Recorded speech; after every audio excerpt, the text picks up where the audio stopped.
ہر انسان اچھی ٹھنڈی خوبصورت سکھ والی زندگی چاہتا ہے۔ اللہ کریم نے سورہ نحل کے اندر ارشاد فرمایا من عامل صالحا من ذکر او انثی، فرمایا جو بھی اچھے عمل کرے چاہے مرد ہو چاہے عورت ہو، وَهُوَ مُؤْمِن، شرط یہ ہے کہ مومن ہو، فَلَنُحْيِيَنَّهُ حَيَاةً طَيِّبَةً، فرمایا ہم اسے پاکیزہ زندگی عطا فرما دیں گے۔ گناہ زندگی کو تنگ کر دیتے ہیں، نیکی زندگی میں آسانی پیدا کرتی ہے۔ آپ کو اگر زندگی میں سکون چاہیے ہو تو آپ کسی غریب کی خدمت کر کے دیکھیں، اللہ کتنا سکون عطا کرتا ہے۔ آپ بڑے پاورفل بھی ہیں، بڑے طاقتور بھی ہیں اور بڑے باوقار بھی ہیں، لیکن کسی کو گالی دے کے آپ کا دل کبھی ٹھنڈا نہیں ہوگا، تکلیف ہوگی، اس کے اندر آزمائش ہوگی۔ ڈاکٹر ریسرچ کرتے ہیں، ڈاکٹر وہ کہتے ہیں گناہ کرنے سے آدمی جسمانی طور پر کمزور ہوتا ہے، لیکن وہی عمل اگر وہ بطور نیکی کرتا ہے تو اللہ اس میں اسے قوت عطا فرماتا ہے، اسی عمل میں اللہ اسے قوت عطا کر دیتا ہے۔ میں صرف اشارہ دے رہا ہوں، اس بات کی تفصیل میں نہیں جانا چاہتا۔ میرے عزیز یہ یاد رکھیں کہ نیکی آپ کو سکون دے گی، نیکی آپ کو ٹھنڈا کرے گی۔ اللہ تبارک و تعالیٰ نے قوموں پہ عذاب نازل کیا اور قرآن مجید فرقان حمید نے ان قوموں کے تذکرے بیان فرمائے۔ بھائی کس لیے بیان کیے؟ کہ ہم عبرت حاصل کریں، ہم یہ غور کر لیں کہ یہ کام ہم نے نہیں کرنا، اس کام سے ہم نے بچنا ہے، ہم نے غور کرنا ہے کہ یہ چیز ہمارے اندر۔ لوگ کہتے ہیں نہیں جی نہیں، ہم پہ یہ عذاب نہیں آئے گا، بالکل نہیں آئے گا، اس میں شک نہیں۔ پر اللہ نے بیان کس لیے کیا تھا؟ بیان کیا قرآن مجید معاذ اللہ کسی ایسی چیز کا بیان کرتا ہے جس کی ضرورت نہ ہو؟ قرآن پاک نے ایک ایک حرف ایسا بیان کیا جس کی مسلمان کو ضرورت تھی۔ قوم نوح کا ذکر فرمایا قرآن پاک نے۔ حضرت نوح علیہ السلام کی قوم کو حضرت نوح علیہ السلام نے 1500 سال سمجھایا ہے۔ 15، کچھ لوگوں نے 950 سال لکھا ہے نا، اعلیٰ حضرت نے لکھا 1500 سال عمر ہوئی حضرت نوح علیہ السلام کی۔ اللہ تعالیٰ بندے کو جلدی سزا نہیں دیتا، بلکہ قرآن مجید میں ایک جگہ رب کریم اس طرح بھی فرماتا ہے کہ جب بندے مجھے بھول جاتے ہیں تو میں ان کے لیے نعمتوں کے دروازے کھول دیتا ہوں۔ بندہ سمجھتا ہے کہ میں کچھ تو ہے نا کہ میرے اندر کہ میں جدھر جاتا ہوں خیر ہی خیر ہو جاتی ہے، وہ سمجھتا ہے کہ میری عقل ہے، حالانکہ اللہ اسے ڈھیل دیتا ہے، اللہ اسے ڈھیل دیتا ہے۔ گناہوں کی سزا کے 3 طریقے ہیں۔ ایک ہے متنبع کرنا، تنبیہ کرتا ہے اللہ، بندہ متنبع ہو جاتا ہے، یہ اللہ کا بہت بڑا احسان ہوتا ہے۔ ایک ہوتا ہے مہلت دینا، اور ایک تیسرا ہوتا ہے اللہ خفیہ تدبیر کرتا ہے۔ تھوڑا سا سمجھیے گا، انسان پر کوئی آزمائش آئی، فوراً اس کی چھٹی اس نے کہا کہ وہ فلان جگہ غلطی کی تھی تب ایسا ہوا ہے۔ ہوتا ہے نا کئی دفعہ آواز آتی ہے نا اندر سے، چلیں بول دیں کچھ نہیں ہوتا آپ کو، اللہ جانتا ہے یہاں کوئی کچھ نہیں کہے گا آپ کو۔ کبھی کوئی کسی جگہ انسان پریشان ہوتا ہے تو محسوس کرتا ہے کہ وہاں مجھ سے ہوتا ہے نا جی، جس کو یہ نصیب ہو جائے بڑا خوش نصیب آدمی ہے۔ حضرت مولا علی فرماتے ہیں اگر تجھے دنیا میں سزا مل گئی تو تو بچ گیا ہے، سمجھ پھر اللہ کرم کرے گا، آخرت میں سزا نہیں دے گا۔ اور یہ یاد رکھ لے وما اصابکم من مصیبت فبما کسبت ایدیکم ویعفو عن کثیر۔ اللہ فرماتا ہے دنیا میں تجھے جو بھی تکلیف پہنچتی ہے وہ تیرے ہاتھوں کے کرتوتوں کی وجہ سے پہنچتی ہے۔ وَيَعْفُوَ عَنْ كَثِيرٍ، فرمایا کثیر گناہ تو میں ویسے ہی معاف کر دیتا ہوں۔ یہ جو تیری زندگی میں دکھ ہے نا، یہ بھی میری قلیل سزائیں ہیں۔ یہ کثیر پر سزا، یہ قلیل ہے، قلیل یہ جو تمہاری زندگی میں تکلیفیں۔ میں نے دیکھا ہے کروڑوں روپیہ، 6 اولادیں، ایک شخص کے بچے باہر سے آ رہے تھے، وہ بندہ بیمار تھا، مجھے کہنے لگا حضرت جی دعا کریں میں ان کے آنے سے پہلے مر جاؤں ورنہ آ کے مجھے مار دیں گے، دعا کریں۔ اتنی بے سکونی، کروڑوں روپیہ پڑا ہے تو یہ عذاب نہیں؟ کوئی ضروری ہے کہ پتھر ہی برسیں گے تو سمجھ آئے گی؟ یہ جو سگا بیٹا بوڑھے باپ کے قریب سے گزر جاتا ہے، سلام نہیں لیتا تو اس کو عذاب نہیں سمجھتے؟ کوئی آدمی اپنی سمارٹنس پہ خوش نہ ہو جائے کہ 20 سال ہو گئے میں تو نافرمانی بھی کر رہا ہوں، روٹی بھی پک رہی ہے، میں تو حرام بھی کھا رہا ہوں پھر بھی سب ٹھیک ہے. 1500 سال مہلت دی. پھر حضرت نوح کہنے لگے اللہ میں نے تو بڑا سمجھایا نہیں باز آتے. تو رب کریم نے فرمایا کشتی بناؤ. اللہ کے پیغمبر کشتی بنانے لگے تو قوم مذاق اڑانے لگ گئی. اب کیا کرنے لگے ہو؟ اب کشتی بنانے لگے ہو, خیر تو ہے, قوم مذاق اڑا رہی ہے. حضرت نوح علیہ السلام کا آپ نے کشتی بنائی, پانی کہاں سے نکلا؟ نہ بارشیں ہوئی نہ سیلاب آئے, ایک تندور تھا اس کے اندر سے پانی نکلنا شروع ہو گیا. کبھی تندور سے بھی پانی نکلا ہے, پر جب نکالنے والا چاہتا ہے تو وہاں سے بھی ایک تندور سے پانی نکلا. اتنا نکلا اتنا نکلا اتنا نکلا کہ قوم ساری ڈوب گئی. قرآن مجید کے صفحات شہادت دیں گے کہ حضرت نوح کی قوم کا بچہ بچہ بہہ گیا, بچے صرف وہ تھے جو حضرت نوح کے ساتھ ہو گئے, تباہ ہو گئی. اللہ بے نیاز ہے, بے نیاز. 1500 سال مہلت ملے اور تو پھر بھی کہے رب بڑا کریم ہے معاف کر دے گا. آج بھی لوگ کرامتے اور معجزے, اللہ معاف کرے, جو چیزیں معجزہ تو ہو نہیں نہ سکتا, لیکن آج بھی لوگ, آپ یقین کریں, کہتے ہیں یہ بڑی نمازیں پڑھتا ہے تو پھر بخشا کیوں نہیں گیا, پھر کیوں نہیں منو سلوا کیوں نہیں اترا اس پر, پھر میں بھی اسی طرح ہی ہوں, کیا اس کے اندر خوبی آ گئی؟ مولوی بھی ویسے ہی ہے, صوفی بھی ویسے ہی ہے. لوگ مانگ نہیں رہے, لوگ دلیلیں مانگ نہیں رہے, ابھی بھی لوگ بحث نہیں کرتے. کیا فرق آ گیا جی, ویسے ہی ہیں سارے. اللہ تعالیٰ سے ڈرنا چاہیے. ہمیں سامنے والے کی طرف دیکھ کر صحیح ہونے کا حکم نہیں ہے, ہمیں اپنی اصلاح کا حکم ہے. اپنی طرف دیکھ کے اپنے آپ کو ٹھیک کرنے کا. الزام لگا کے گزر جانا, اس کا کوئی مطلب. سنو اور یاد رکھو, حضرت صالح علیہ السلام سے کہنے لگے پہلے معجزہ دکھائیں, تو حضرت صالح علیہ السلام نے فرمایا اونٹ کہاں سے پیدا ہوتے ہیں؟ کہا اونٹنی کے بطن سے. فرمایا آؤ میں تمہیں پہاڑ کے اندر سے اونٹنی پیدا کر کے دکھاتا ہوں. کہاں سے؟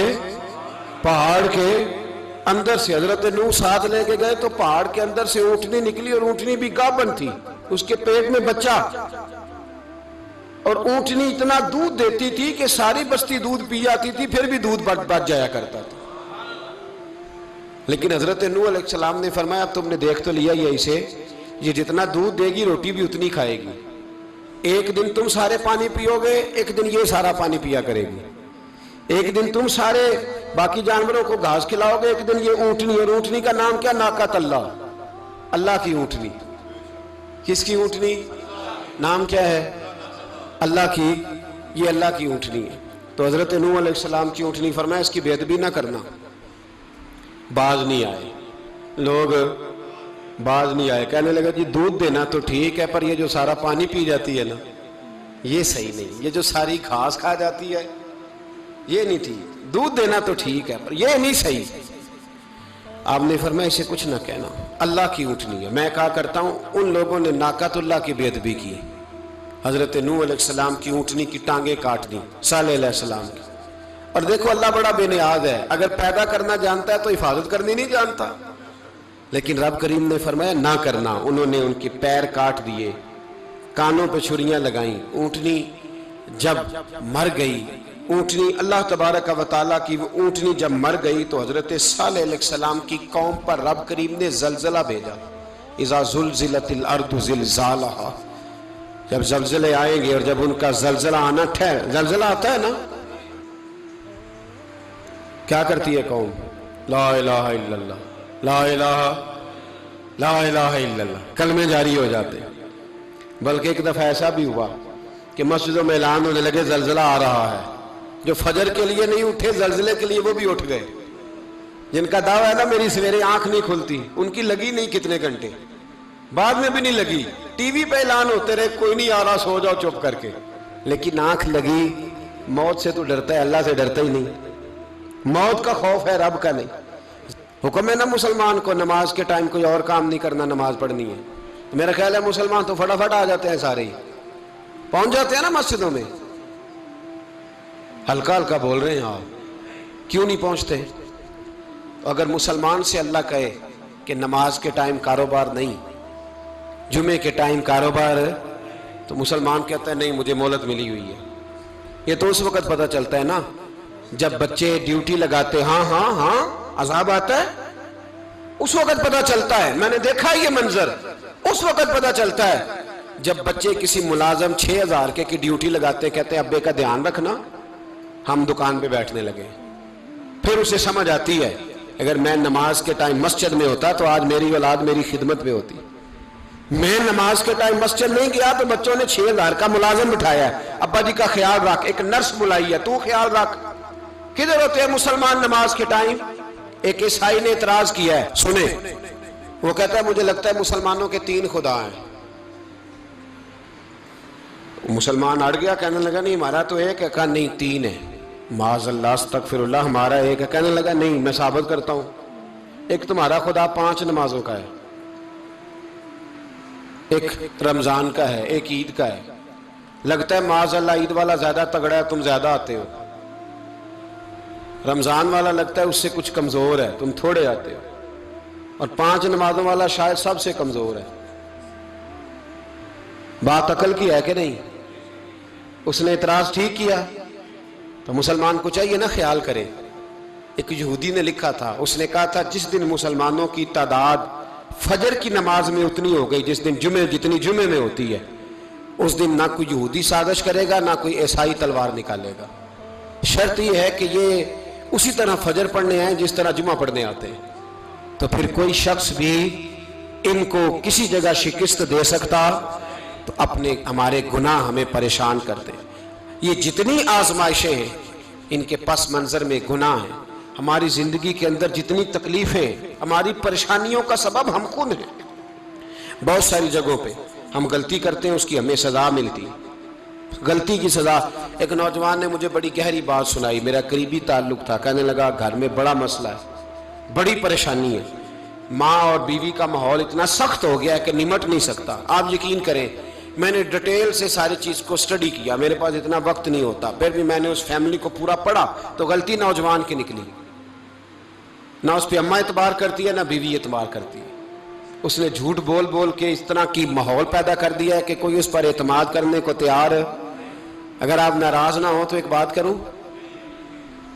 پتہ ہے گھر میں ماحول کب خراب ہوتا ہے؟ باہر والے ہماری تقریر سنتے ہیں، گھر والے ہمارا عمل دیکھتے ہیں. جب وہ دیکھتے ہیں نا کہ یہ کس طرح کا شخص ہے، اس کے رویے، اس کا کردار، اس کا لب و لہجہ کتنا برا ہے اور یہ کردار کا کتنا کمزور ہے. اعلیٰ حضرت فرمایا کرتے تھے نیک وہ ہوتا ہے جس کی تنہائی صاف ستھری ہوتی ہے. اس لیے ماحول بگڑ جاتا ہے. یہ جو ہم کہتے ہیں نا میرے سجن بڑے بنتے ہیں پھر ٹوٹ جاتے ہیں، کچھ لوگ ایسے ہوتے ہیں جو ان کے پاس جاتا ہے انہی کا ہو جاتا ہے. وہ کہیں اور کے قابل کیوں بھلا؟ اس لیے کہ ان کے کردار میں ٹھنڈک دیکھتا ہے، ان کے لب و لہجے میں مٹھاس دیکھتا ہے، اس شخص میں اتنی خوبصورتی دیکھتا ہے کہ اسی کا بن جاتا ہے. حضرت ابراہیم بن ادم کے پاس ایک نوجوان آیا، کہنے لگا میں گناہ کرنا چاہتا ہوں. فرمانے لگا بالکل کر، اللہ کا دیا ہوا رزق کھانا چھوڑ دے اور گناہ کر. کہنے لگا یہ نہیں ہو سکتا. فرمانے لگے چل پھر اس طرح کر، رب کی زمین پہ نہ رہ، کسی اور کی زمین پہ چلا جا. کہنے لگا یہ بھی نہیں ہو سکتا. فرمانے لگے چل اللہ کی چھت سے نکل جا. کہنے لگا یہ بھی نہیں ہو سکتا. تو آپ رو پڑے. فرمانے لگے پھر جناب اسرائیل جب آئیں تو ان سے کہنا مجھے 2-3 سال کی مہلت دے دے، پچھلی میری گناہوں میں گزر گئی، میں ذرا 3 سال عبادت کر لوں. تو وہ شخص بھی رونے لگا، کہنے لگا حضور وہ مہلت نہیں دیتے، وہ جب لینے آتے ہیں تو پھر لے کے اللہ تعالیٰ نے جب انسان بنانا چاہا نا تو جناب جبریل کو کہا مٹی لے کے آ زمین سے. حضرت جبریل نے مٹی پہ ہاتھ ڈالا تو باقی کی مٹی رونے لگ گئی، اسے جدا نہ کر. تو جناب جبریل چھوڑ کے چلے گئے. حضرت میکائیل کو بھیجا مٹی لا، مٹی پہ ہاتھ ڈالا تو باقی کی مٹی رونے لگ گئی، چھوڑ کے چلے گئے. جناب اسرائیل کو بھیجا، مٹی پہ ہاتھ ڈالا تو باقی کی رونے لگ گئی، چھوڑ کے نہ جاؤ. تو حضرت اسرائیل فرمانے لگے تیرا رونا دیکھو کہ رب کا حکم دیکھو. وہ لے گئے. جب پیش کی تو رب کریم نے فرمایا اسرائیل جان نکالنے کی ڈیوٹی بھی تیری، تو مٹی کو لے آنا، باقی مٹی روتی بھی رہے تو روتی رہے.